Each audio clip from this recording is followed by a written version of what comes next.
6 weeks ago, Alex Eala walked off a clay court in Paris having won 0 games in the second set. Her Roland Garros ended in 1 hour and 22 minutes. The French Open, the tournament that rewards patience and grinding construction, had exposed exactly what the analysts said would expose her: an inability to build points from scratch on a surface that punishes left-handed kick serves and invites opponents to reset everything. That was May 27th. It is now June 5th. Alex Eala is in the quarterfinals of a grass court tournament in Birmingham, England, and she has not dropped a single set. She came back from 2-5 down in the second round to win 5 straight games. She opened the tournament with a 6-0, 6-2 scoreline that dropped just 10 points behind serve. She finished the post-match interview in Tagalog. And outside the Edgbaston Priory Club, there are Filipino flags. There are always Filipino flags. But something is different about this summer, and it is not just Alex Eala's tennis. It is where she is playing it. Birmingham, Queen's Club, Bad Homburg, and then Wimbledon. The grass court season is 6 weeks long.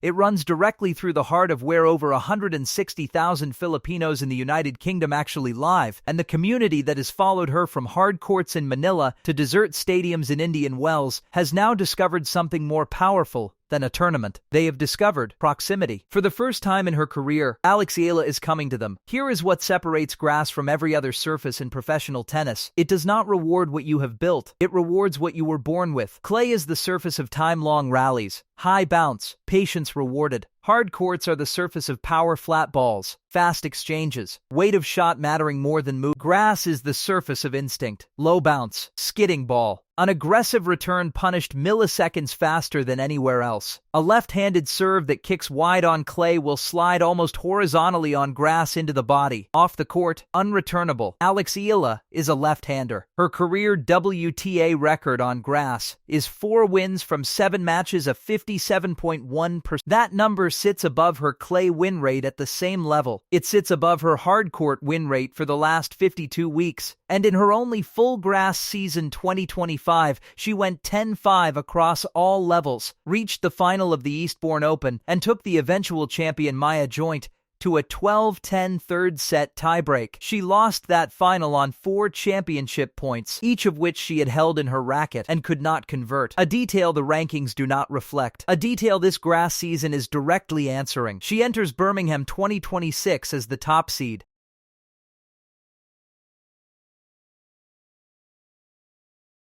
Her first round scoreline 6-0, 6-2 was not close. Her second round comeback from 2-5 down in the second set was not a survival, it was a recalibration. She found 5 straight games from a losing position and closed it 7-5. That is what a player with a functioning grass game actually looks like. Not winning the easy points, solving the problem when the match tilts against her. For the pure tennis viewer who does not know anything about the Filipino diaspora, a left-handed player with a 57.1% grass win rate at WTA level, an Eastbourne final on her Ursum, and a serve that exploits the exact geometry grass amplifies, is positioned to be one of the stories of this Wimbledon build-up. This is not sentiment. This is surface science. Before anyone calls this a soft draw, a warm-up run, a WTA 125 with nothing at stake, let's be precise about what Eala is actually navigating across the next 6 weeks. The Birmingham Open is a WTA 125. It is not a sandcastle. Former Wimbledon semifinalist Tatiana Maria is in the draw. The field includes grass court specialists whose tournament records on this surface outweigh their world rankings by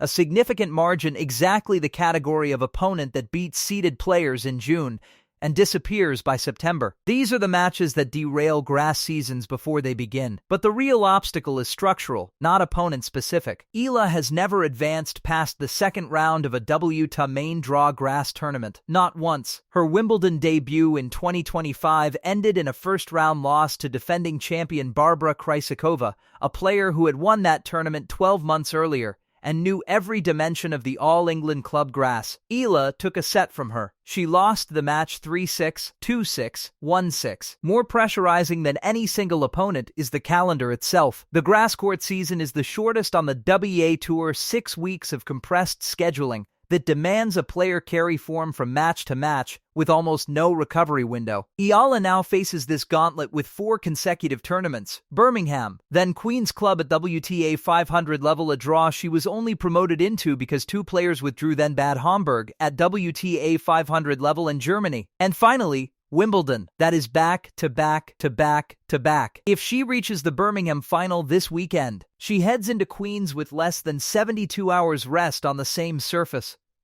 There is no margin for physical error, and no way to predict which version of Eala shows up. That uncertainty is not a weakness. It is the pressure test that defines who she becomes by the last week of June. This is the section no fan account writes. This is why you are watching this channel. Alex Eala's biggest technical problem on grass is the same problem the clay season just made visible in sharp resolution: her second serve. Her WTA level save rate on breakpoints sits at 52.6%. Against top 40 opponents the caliber she will face at Queen's and Wimbledon, that number collapses further. Her 2026 season record against top 20 opponents is 4-7. Not bad. Not good enough to go deep at Wimbledon from her current ranking. More specifically on grass, her serve and volley instinct is underdeveloped. Grass rewards approaches to the net. It punishes players who stay back on short balls. Eala's baseline game is exceptional. Her second return aggression rate of 58.5% means she attacks from anywhere in the court. But that aggression, on grass, requires a net game to complete the geometry. At Eastbourne in 2025, the one surface sample we have, she did not consistently finish at net. She won anyway, through sheer baseline dominance. Against a Wimbledon field that includes players for whom net approaches are muscle memory players who have trained at the All England club for years, staying back will cost her points that baseline dominance cannot recover. She knows this. Her Birmingham match against Alina Chereva showed glimpses of a player pressing forward more deliberately. The instinct is developing. It is not yet a weapon. That gap between the instinct and the execution is the most important story of her summer. Let's talk about what is actually happening on the ground in Birmingham. The 2021 UK census recorded over 162,000 ethnic Filipinos living in England and Wales. Birmingham is the second largest Filipino population center in the country after London. The Filipino Association of Birmingham has run annual barrio fiestas in the city for decades. There are Filipino stores in the indoor market. There are Filipino community societies at the University of Birmingham. This is not a scattered diaspora. It is a concentrated,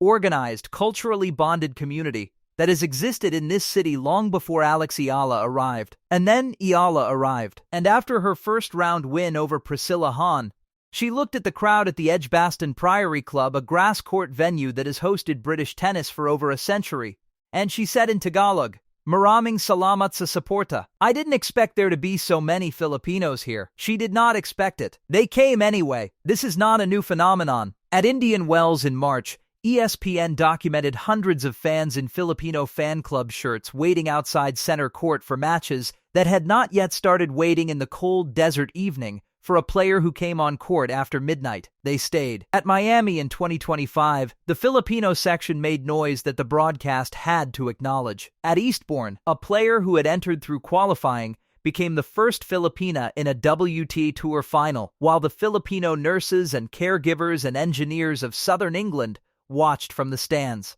Birmingham is not a sentimental stop on the tour. It is a convergence point, the most organized Filipino community outside London, and the most dangerous Filipino tennis player alive. In the same postcode, at the same time, the Edgbaston Priory Club does not typically make international sports news in the first week of June. It is making it now. What this diaspora does to a venue is not just atmosphere. It changes the energy equation of the match. Every opponent who walks onto a court where the crowd is functionally a partisan home section, organized, vocal, and willing to travel, is playing in a slightly different match than the bracket suggests. Alex Eala has been the away player at every tournament in her career except Manila. In Birmingham, she is the away player in name only. Step back from the Birmingham draw for a moment. Step back from the ranking numbers. Look at what is actually assembling in the next 6 weeks. On June 20th, Alex Eala World No. 37, first Filipino to reach a WTA Tour final, will step onto a grass court in Bad Homburg, Germany, to play doubles alongside Venus Williams. 7 Grand Slam titles, 13 Wimbledon appearances, one of the architects of everything women's tennis became in the last 3 decades. And Alex Eala, 21 years old, 3 years into her WTA main draw career as her partner. That is not a publicity stunt. That pairing represents something specific in the geography of tennis history. Venus Williams made Wimbledon accessible to the imagination of players from countries that had never produced a Wimbledon champion. Alex Eala, from the Philippines, a country that had no player in the WTA top 100 until 2025, is now the person walking into that Wimbledon with a URSM that includes a tour final on grass, a top 30 ranking, and wins over 3 former world no. 1s. The WTA has not produced a first-time Wimbledon quarter-finalist from Southeast Asia. It has not produced a Wimbledon seed from the Philippines. Both of those facts could change before this video is 6 months old. For every tennis viewer watching this summer who does not follow Filipino tennis, the global significance here is not nationality, it is geography. Eala is part of a documented wave of players from non-traditional tennis countries who are using the WTA's expanded infrastructure, the IF Academy system, the Rafael Nadal Academy in particular, to compress decades of development into 5-year trajectories. Carlos Alcaraz came from the same academy. The system works, and the result, in June 2026, is a left-handed Filipino 21-year-old who is the top seed at a British grass tournament, the first ever Filipina entry in the Queen's Club main draw, and the doubles partner of That is a global tennis story. It is centered in the Philippines, but it belongs to the sport. If you are watching this channel for the first time, this is what we do. We do not recap results. We contextualize careers. We do not celebrate milestones. We map what they mean for the next 6 months.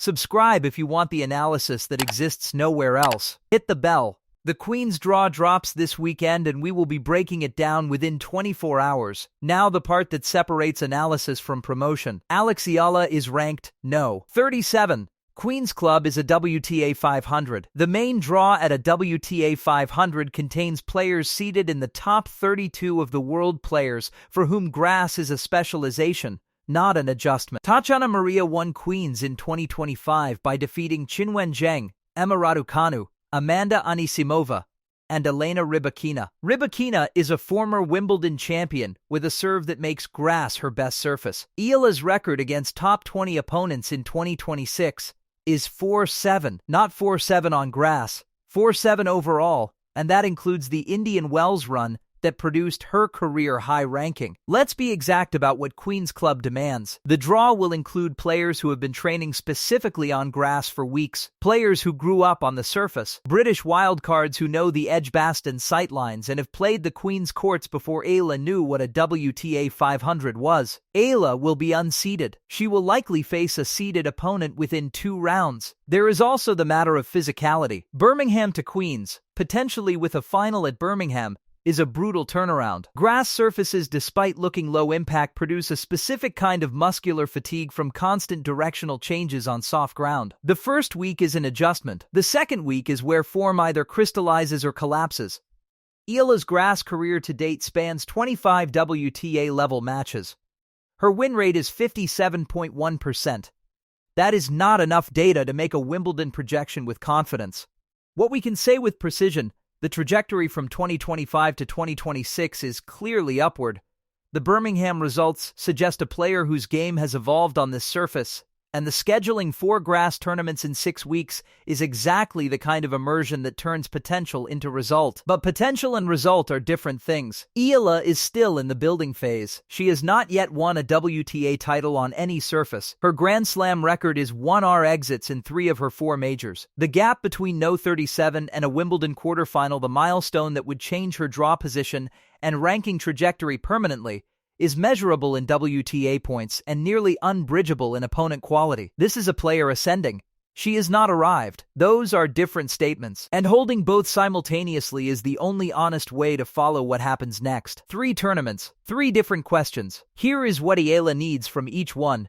Birmingham, she needs to win the title, not as a soft goal, as a ranking necessity. A WTA 125 title generates points that matter when the Queen's Draw is set. More importantly, Winning Birmingham sends a signal to the WTA computer that she converts on grass when she is the favorite. She has never won a WTA main draw title on any surface. Birmingham is the lowest risk environment for that first title to happen. QF is fine. Final would be better. Title would change the frame of everything that follows. Queen's Club week of June 8-14 WTA 500. She needs one win. One win at a WTA 500 on grass confirms that Birmingham was not a level-adjusted result. One win against a top 50 player at Queen's confirms the surface tendency is real. Her promotion into the main draw through withdrawals means the early draw could be favorable. She is not expected to go deep here. A second-round exit is not failure.